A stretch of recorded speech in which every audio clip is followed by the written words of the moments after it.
Hello everyone, welcome back to my channel অর্পিতার খামখেয়ালি গল্প। আশা করি সকলে খুব ভালো আছেন, আমিও ভালো আছি। আজকে মাছের হালকা পাতলা ঝোল।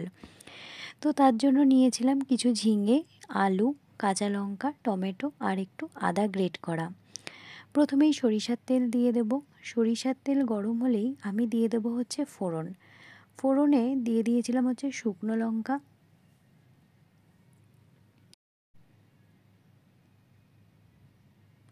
শুকনো লঙ্কাটাকে একটু ফ্রাই হলেই তারপরে দিয়ে দেব হচ্ছে পাঁচফোড়ন। পাঁচফোড়ন আর শুকনো লঙ্কাটাকে খুব ভালো করে আমি ফ্রাই হতে দেব, যেন ফোড়নের খুব ভালো স্মেল বেরিয়ে আসে।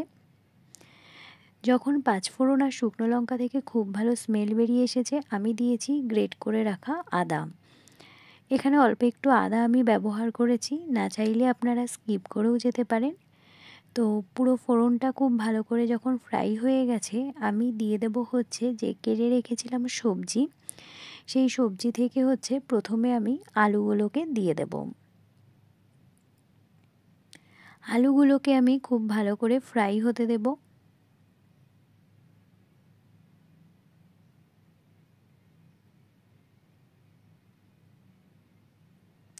এই পর্যায় পর্যন্ত যে সকল বন্ধুরা আমার ভিডিওটি কন্টিনিউ করছেন, প্লিজ একটি লাইক দিয়ে ভিডিওটি কন্টিনিউ করবেন। পুরনো রিকোয়েস্টটি আবার করলাম প্রতিবারের মতো। আসলে আপনাদের একটি লাইক কিন্তু আমাকে আরও অনেক নতুন বন্ধুর কাছে পৌঁছে যেতে সাহায্য করবে। সেই জন্যই প্রতিবারের মতো এই একটি রিকোয়েস্ট করছি। যখন আলুটা মোটামুটি ফ্রাই হয়ে গেছে, তখন দিয়েছিলাম কেটে রাখা ঝিঙেগুলোকে। আজকে কিন্তু একদম সাদামাটা রেসিপি, মানে হচ্ছে মাছের একদমই পাতলা ঝোল তৈরি করছি ঝিঙে আর আলু দিয়ে। তো ঝিঙে আর আলুটাকে খুব ভালো করে ফ্রাই করতে দেব। এবার ব্যবহার করব কিছু গুঁড়ো মশলা। তো তার জন্য প্রথমেই আমি ব্যবহার করব হলুদ গুঁড়ো, আর হচ্ছে জিরে গুঁড়ো আর লঙ্কার গুঁড়ো। আমি এখানে আর অন্য কোনো মশলা ব্যবহার করব না। প্রতিবারই বলি, আমি অনেক কম মশলায় জিনিসগুলো তৈরি করার চেষ্টা করি। আসলে যারা বাইরে থাকেন তাদের কিন্তু হাতে সব সময় সব মশলা অ্যাভেলেবেল থাকে না। খুব বেসিক কিছু মশলায় যেন একটু খাবার তৈরি করে খাওয়া যায়, সেটাই ভাবি। সেই জন্য অনেক কম মশলায় জিনিসটা তৈরি করার চেষ্টা করি। তো মশলাটা দিয়ে আমি সবজিটা ভালো করে মিক্সড করে নিয়ে ভালো করে কষাতে দেব। সবজিটা খুব ভালো কষে আসবে, তখন দিয়ে দেবো হচ্ছে টমেটোগুলোকে, আর দেবো হচ্ছে চিড়ে রাখা কাঁচা লঙ্কাগুলোকে।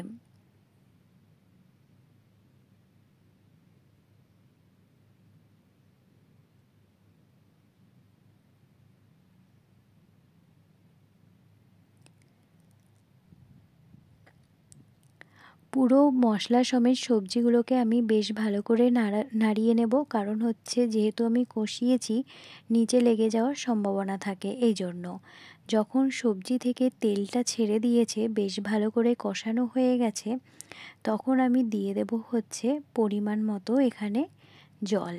আমি মাছের ঝোলটা যে পরিমাণ রাখবো সেই পরিমাণ জলই ব্যবহার করেছি। এখানে আপনারা আপনাদের ঝোল অনুযায়ী সেরকমভাবেই জলটা ব্যবহার করবেন।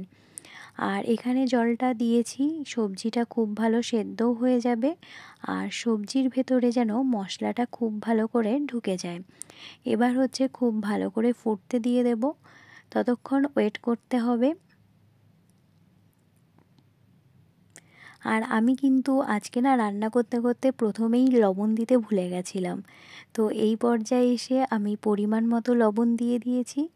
আপনারা আপনাদের পরিমাণ মতো এখানে লবণ ব্যবহার করে নেবেন। দেখুন আমার ঝোল কিন্তু এখানে ফুটে উঠেছে।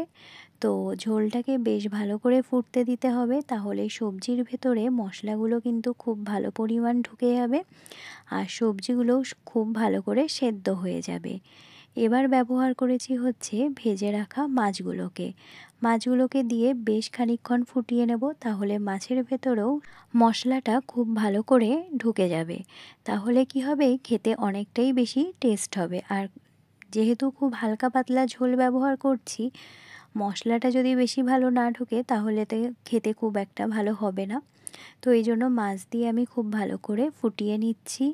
আর হ্যাঁ, যে সকল নতুন বন্ধুরা আমার পরিবারে নতুন যুক্ত হয়েছেন তাদের অসংখ্য ধন্যবাদ আমাকে এভাবে সাপোর্ট করার জন্য। আপনাদের সহযোগিতা, আপনাদের ভালোবাসা কিন্তু আমার কাছে অনেক গুরুত্বপূর্ণ। তো এই পর্যায়ে দেখতে পাচ্ছেন মাছটাকে বেশ ভালো করে আমি ফুটিয়ে নিয়েছি, রেসিপি আমার হয়ে গেছে। এবার একটি পাত্রে আমি সার্ভ করে নেব। আমি একটি বাটিতে সার্ভ করে নিচ্ছি। আর ঝিঙে আলু প্রত্যেকটি সবজি কিন্তু খুব ভালো করে সেদ্ধ হয়ে গেছে। আমি একদমই হালকা পাতলা রেসিপি তৈরি করেছি। আসলে দুদিন ধরে প্রচণ্ড গরম পড়েছে, সেই জন্য একটু হালকা পাতলা রেসিপি করারই চেষ্টা করেছি। তো আজকের ভিডিওটি আমি এভাবেই শেষ করছি। ভিডিওর কোনো অংশ যদি ভালো লাগে তবে অবশ্যই পাশে থাকার অনুরোধ রইল। আর ভিডিওটি কেমন লেগেছে অবশ্যই কমেন্ট করে জানাবেন, ভালো লাগলে লাইক করে দেবেন। আজ তাহলে ভিডিওটি এভাবেই শেষ করছি। অন্য কোনো দিন অন্য কোনো নতুন ভিডিওর সাথে দেখা হবে। ততক্ষণে সকলে ভালো থাকবেন, সুস্থ থাকবেন।